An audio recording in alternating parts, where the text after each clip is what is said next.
नमस्कार। अब जो आपके सामने प्रेज़ेंटेशन मैं पेश करने जा रहा हूँ, वो एमएसएमईज़ के बारे में है। इसमें हम जानेंगे कि एमएसएमईज़ क्या होते हैं, इनका एक बेसिक इंट्रोडक्शन मैं आपको दूँगा, ताकि आप इनके बारे में विचार कर सकें कि आप किस तरीके के काम को कर सकते हैं। तो आइए शुरू करते हैं। तो सबसे पहले हमें जानना होगा कि एमएसएमईज़ आखिर होते क्या हैं? एमएसएमई से मतलब है माइक्रो, स्मॉल और मीडियम एंटरप्राइज़ेज़। तो सरकार ने इन्हें डिफ़ाइन कर रखा है, जो कि हर साल इनमें इनके डेफिनेशंस में चेंजेस भी आते रहते हैं। अभी जो लेटेस्ट हमारे पास जानकारी है वो कुछ इस तरीके से है। आप भी जभी भी इस चीज़ को करें तो आप लेटेस्ट जानकारी के बारे में पता कर लें, और सरकारी बहुत सारे आजकल इस तरीके के वेबसाइट्स पे आपको जानकारी उपलब्ध है, जहाँ पे आपको एमएसएमईज़ के बारे में कैसे रजिस्टर करना है, कौन से काम को कर सकते हैं, और इनकी बहुत सारी आजकल नीतियाँ भी चल रही हैं, जिसमें कि बहुत सपोर्ट मिल रहा है एमएसएमईज़ को। इन सब के बारे में आप पूरी जानकारी लें, अपने सीए व फाइनेंशियल एडवाइज़र से बात करें, और एमएसएमईज़ को बिल्कुल आपको करना चाहिए, बहुत अच्छे मौके यहाँ पे उपलब्ध हैं। और इस प्रेज़ेंटेशन में भी मैं आपको कुछ एक ओवरव्यू और इंट्रोडक्शन देने का प्रयास करूँगा। तो सबसे पहले बात करते हैं माइक्रो एंटरप्राइज़ेज़ की। तो इसमें कहा गया है कि जहाँ पर भी मशीनरी या इक्विपमेंट का कॉस्ट 1 करोड़ रुपए से ज़्यादा ना हो और साल का टर्नओवर 5 करोड़ से ज़्यादा ना हो, तो उसे एक माइक्रो एंटरप्राइज़ कहा जाता है। इसी तरीके से प्लांट और मशीनरी में इन्वेस्टमेंट अगर 10 करोड़ रुपए से ज़्यादा ना हो और टर्नओवर अगर 50 करोड़ से ज़्यादा ना हो, तो उसे एक स्मॉल एंटरप्राइज़ कहा जाता है। इसके बाद आता है मीडियम एंटरप्राइज़। यहाँ पर आपका इन्वेस्टमेंट जो है 50 करोड़ से ज़्यादा ना हो और एनुअल टर्नओवर 250 करोड़ तक हो, तो उसे एक मीडियम एंटरप्राइज़ कहा जाता है। तो सरकार ने ये 3 प्रकार के एंटरप्राइज़ेज़ को डिफ़ाइन कर रखा है, और आप जिस भी सेगमेंट में होंगे, उसमें आपको अलग-अलग तरीके की सुविधाएँ मिलती हैं।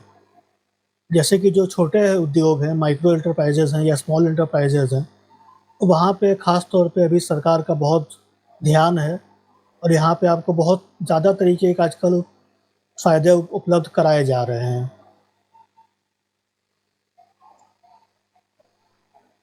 इसके बाद हम देखते हैं कि एमएसएमईज़ आखिर क्यों करने चाहिए या क्या इनका फ़ायदा है। तो 2024 का एक डेटा मैं आपको बताना चाहूँगा। इससे पता चलता है कि देश में करीब 3.64 करोड़ एमएसएमईज़ काम कर रहे हैं, और लगभग 16 करोड़ से भी ज़्यादा लोगों को इन्होंने रोज़गार दिया है। जो सरकारी उद्यम पोर्टल है, वहाँ पर इनकी रजिस्ट्रेशन होती है, उसी से ये डेटा आया है, और ये डेटा तो थोड़ा पुराना हो गया, अभी लेटेस्ट ये और भी बढ़ गया होगा। तो आप देख सकते हैं कि एक जो हमारी आबादी का बहुत बड़ा हिस्सा है, वो एमएसएमईज़ में काम करता है, और इससे एक बहुत बड़ी आबादी को सेल्फ एम्प्लॉयमेंट का मौका मिला हुआ है, और ये जो ट्रेंड है, वो तेज़ी से बढ़ता जा रहा है, और कहीं न कहीं भविष्य एमएसएमईज़ का ही है। एमएसएमईज़ ऑलरेडी करीब भारत के जीडीपी में 1/3 से ज़्यादा का कंट्रीब्यूशन दे रहे हैं। एमएसएमईज़ में आपको फ्लेक्सिबिलिटी और अडैप्टेबिलिटी मिलती है कि मार्केट के अनुसार आप काम को कर सकते हैं, और क्योंकि ये छोटे बिज़नेसेस होते हैं, यहाँ पे डिसीज़न मेकिंग आसान है, और आप आसानी से अपने स्ट्रैटेजीज़ को लेके आ सकते हैं और काम को कर सकते हैं। इनका स्टार्टअप कॉस्ट भी बहुत कम होता है, और ये स्केलेबल होते हैं। ये स्केलेबल से मेरा मतलब है कि यदि आपका बिज़नेस चल निकलता है, तो आप इसमें अपने इन्वेस्टमेंट को बढ़ाकर इसे ग्रो कर सकते हैं, और धीरे-धीरे आपका माइक्रो एंटरप्राइज़ एक स्मॉल एंटरप्राइज़ बन जाएगा, और आगे एक मीडियम एंटरप्राइज़ भी बन जाएगा। इस तरीके से ये ग्रोथ हो सकती है।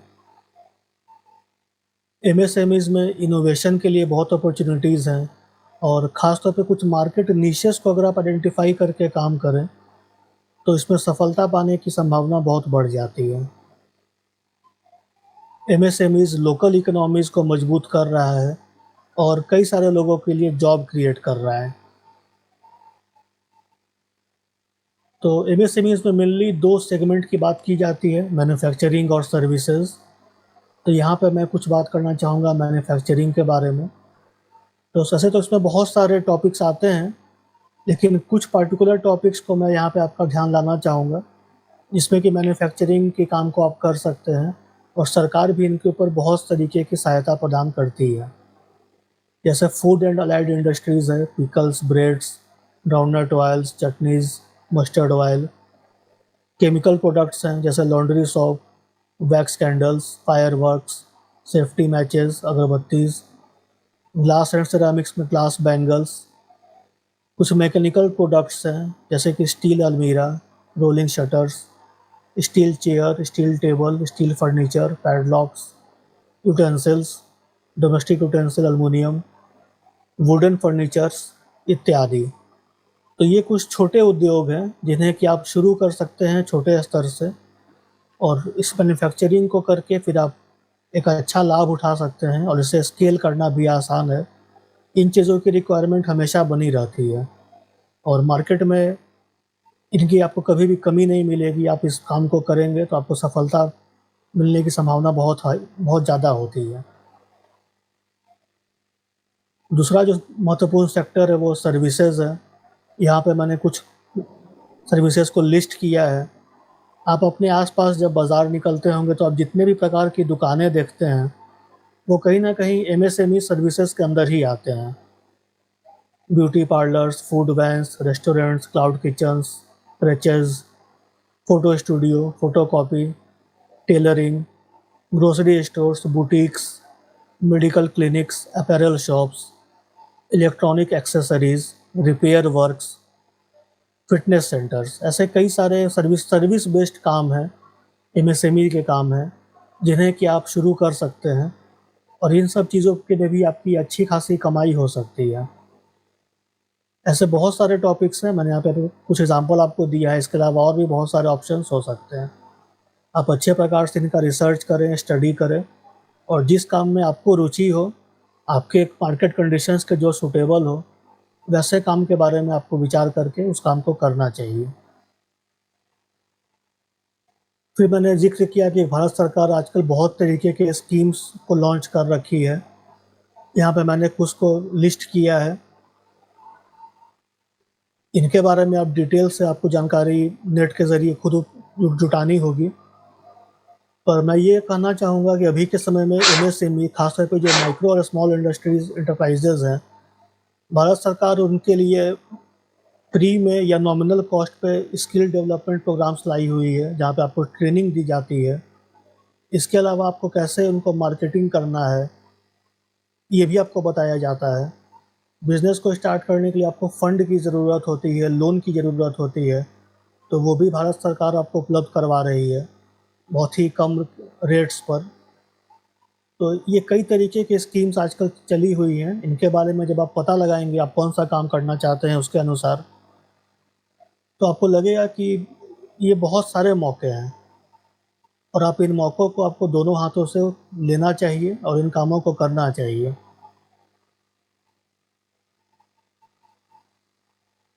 अब बात करते हैं कि आप अपना एमएसएमई कैसे स्टार्ट कर सकते हैं।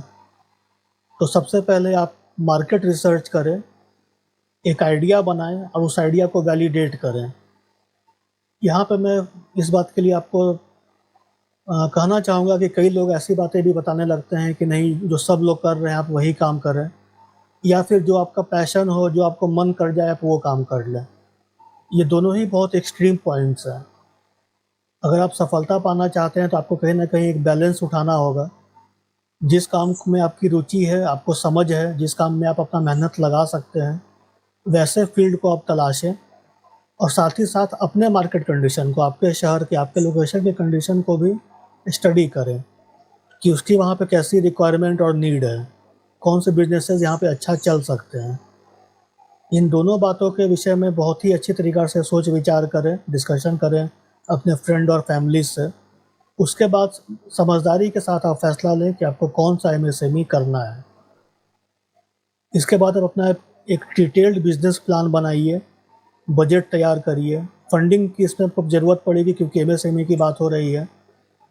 ये आप खुद से कर सकते हैं, फ्रेंड फैमिली से लोन ले सकते हैं, सरकार से लोन ले सकते हैं, या कई बार आजकल बैंक से भी आपको लोन्स मिल जाते हैं। तो जहाँ कहीं से भी हो आप अपनी फंडिंग को सिक्योर करेंगे इसके बाद आपने जो बिज़नेस करने का मन बनाया है, वो जिस भी इंडस्ट्री या फ़ील्ड में आता है, उसके जो अथॉरिटीज़ हैं, उनके साथ आप उससे रजिस्टर कराएँ। उसके लिए अगर कुछ भी आपको जैसे एफएसएसआई का सर्टिफ़िकेशन हो या और कुछ चाहिए हो, तो उन चीज़ों को हासिल करें। सारे लीगल फ़ॉर्मेलिटीज़ पे बहुत ध्यान रखें। पहले दिन से ही आपको इसके प्रति सजग रहना चाहिए। और ये काम अगर आपको मुश्किल लगता हो, तो आप लॉयर्स और सीए की मदद को लें। बहुत ही कम फ़ीस को लेकर के वो आपके इस पूरे प्रोसेस में हेल्प करेंगे, और जितना आपको लगता है ये उतना कॉम्प्लिकेटेड नहीं है। इसके बाद आप मार्केटिंग की स्ट्रैटेजी बनाएँ। मार्केटिंग बहुत ज़रूरी है, ख़ास तौर पे जब आप एमएसएमई का काम कर रहे हैं। कस्टमर बेस बनाएँ, कस्टमर के साथ अच्छा रिलेशन बिल्डअप करें और अपना एक लेगेसी बनाएँ, एक ब्रांड बनाएँ और अपने काम को बहुत अच्छे प्रकार से करने का प्रयास करें, क्योंकि आपको इसमें लॉन्ग टर्म तक सर्वाइवल पे ध्यान देना होगा। शॉर्ट टर्म विज़न ना रखें कि हमें आज काम मिल गया, कल काम नहीं सोचेंगे। आपको सोचना होगा कि मुझे ये काम ज़िंदगी भर करना है या आगे मेरे वंशजों को भी करना हो सकता है। तो आपको अब मार्केट में अपना एक अच्छा गुडविल बनाना चाहिए। आप टाइमलीनेस का ध्यान रखें, आप किसी से कुछ कमिटमेंट करते हैं तो उसे पूरा करें। शॉर्टकट्स लेने का प्रयास ना करें। हाईएस्ट लेवल ऑफ जो एथिक्स हो सकते हैं उनका फ़ॉलो करें। तभी आपका बिज़नेस सक्सेसफुल होगा। कई बार लोग इन चीज़ों को समझते हैं कि ज़रूरी नहीं है, इन पे ध्यान नहीं देते हैं और इसी कारण से फिर उनका बिज़नेस चल नहीं पाता है। तो मैं ये कहना चाहूँगा कि इन बातों को बहुत गंभीरता से लें। अगर आप इन स्टेप्स का पालन करेंगे तो एमएसएमई में काम करना कोई बहुत मुश्किल काम नहीं है। आप देखते होंगे कि बाहर में जो काफ़ी कम पढ़े-लिखे लोग भी हैं, जो ग्रामीण वर्ग के लोग भी हैं, वो लोग भी छोटे-मोटे मैन्युफैक्चरिंग या दुकानों के काम को कर रहे हैं। तो आप अगर पढ़े-लिखे हैं, ख़ासतौर पर मैं यहाँ पे कायस्थ समाज की जब बात कर रहा हूँ, तो आप इन कामों को क्यों नहीं कर सकते हैं? सरकार भी इसमें आपका पूरा सहयोग कर रही है। आपको स्किल डेवलपमेंट से लेकर फंडिंग तक सब कुछ उपलब्ध है यहाँ पर। आपको जो लीगल मदद चाहिए उसके लिए आप लॉयर और सीएस को हायर करें। अकेले आप नहीं कर पाते हैं तो अपने लिए एक टीम बनाएँ, 2, 4, 5 लोग मिलकर एमएसएमई की स्थापना करें। जब आप इस तरीके से काम को करेंगे तो आप पाएँगे कि ये बहुत मुश्किल नहीं है, आप इसे कर सकते हैं। तो मैं ये उम्मीद करता हूँ कि इस प्रेज़ेंटेशन को देखकर आपको एक बेसिक ओवरव्यू मिला होगा, इंट्रोडक्शन मिला होगा और कुछ मोटिवेशन भी मिला होगा कि आप एमएसएमई के बारे में खुले दिमाग से सोचें और विचार करके इस काम में आप आगे आएँ, इस काम को करें। इस प्रेज़ेंटेशन को देखने के लिए आपका बहुत-बहुत धन्यवाद।